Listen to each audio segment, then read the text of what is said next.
Welcome to Not Milk Never Milk. Subscribe if you're lactose intolerant.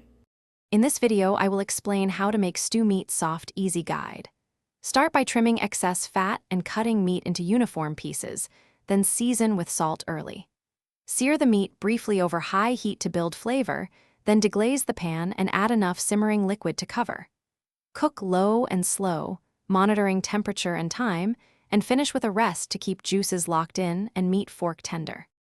Searing and browning set the stage for tenderness and flavor. Heat a heavy pan until very hot, add oil, and brown meat in batches to avoid steaming. Each piece should develop a deep crust, then be removed while you deglaze the pan with a splash of broth or wine to lift the fond. Return meat to a pot with liquid, bring to a simmer, then reduce heat to maintain a gentle low bubble for long, slow cooking. If you're enjoying these tips, please subscribe and like. It really helps me keep making helpful videos. Quick recommendation.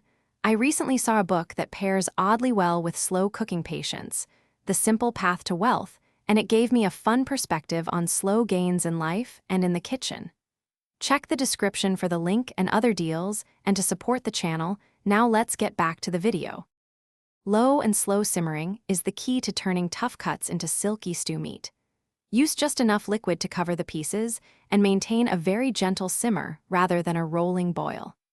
This allows collagen to convert to gelatin gradually, tenderizing the meat without drying it out.